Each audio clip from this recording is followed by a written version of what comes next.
gear made in Germany. So mao ni siya ay unboxing Smart SUV GR Detect. Hindi natin hahayaan mapabayaan ang bawat Pilipino sa gitna Ano yung dala? Kaya tuloy-tuloy ang trabaho ng pamahalaan na may maramdaman ng ginhawa ang bawat Pilipino. At yan ang tinututukan namin araw-araw. Long range system. Long range system. Sa nakalipas na 24 oras, may 3 beses ng ash emission ang naitala sa Canlaon. Nagkaroon din ng mahigit 100 volcanic earthquakes at nagbuga ng mahigit 6 na lang tonelada ng asufre o sulfur dioxide. Nananatili sa alert level 2 ang Canlaon. Yung quantum mo. Bawal pasukin inuman ang 4-kilometer radius permanent danger zone ng bulkan.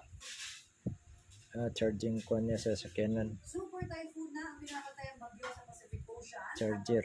Itong lumalakas. Namataan ng pag-asa ang bagyo may international name na Sinlaku.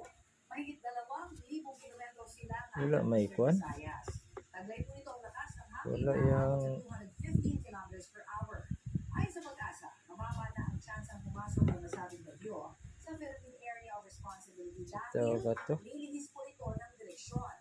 Ngayong Lunes, ridge of high pressure area ang patuloy na nakapekto sa northern Luzon. Asahan muli ang mainit at maalisangang panahon. Simbolo na to ni mga katiits.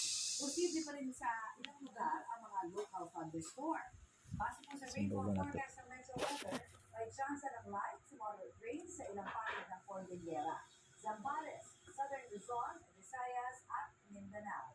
Ayon po sa pag-asa, posibleng dumalo sa danger level na 42 degrees Celsius ang heat index ngayong Lunes sa Cotabato City, 41 degrees Celsius naman sa Cavite City, Coron, Palawan, Dumangas, Iloilo, Morongan, Eastern Samar at sa Zamboanga City.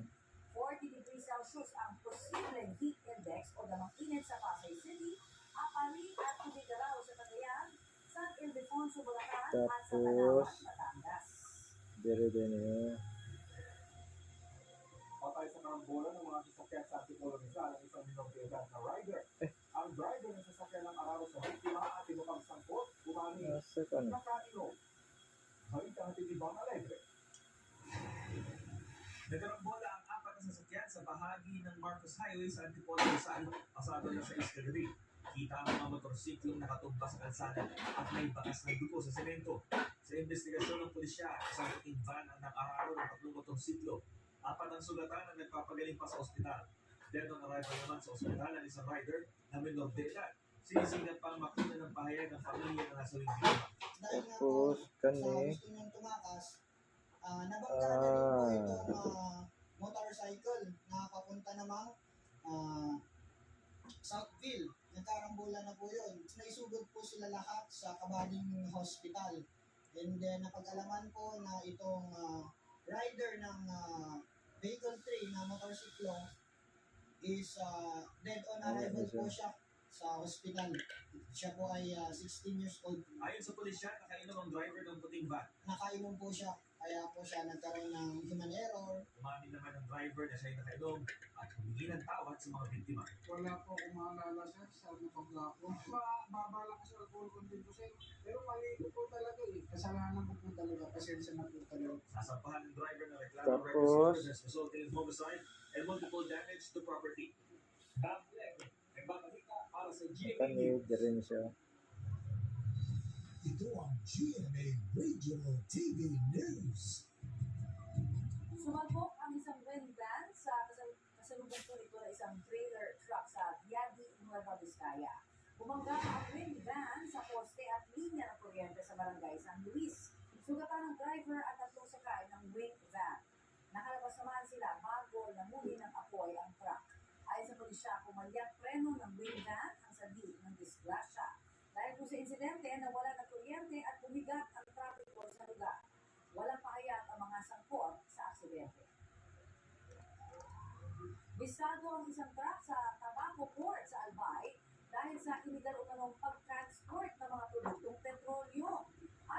Philippine Coast Guard hinarang ang truck. So, dala na mga katiits. Sa kanilang mga tauhan na may dalang Simbol na. petrolyo. Sa Yun, rani dire yun. kasama ang iba pang kargamento, Pero testingan na tuloy. at tangke ng diesel at gasolina na may halagang mahigit kalahating milyong piso. Wala po itong mga permit ayon sa Coast Guard. Hawak ng Philippine Ports Authority ang Tuloy sa mandato lutang. ng truck at ang driver na may-ari din ng nasaling truck. Wala silang pahiya. Susunod, huli kang sa South Cotabato. Nakaparada ng torsiklo, pinangay ng isang lalaki. Bistado naman saklan, shabu na ikukusit umano sa kulungan gamit ang kangkong. Uy, naagyo do. At ang sayang hatid na ilang Ayos. popular TV stars sa kanilang Guwapo kayo guys. may nakabalita dito sa Batangan.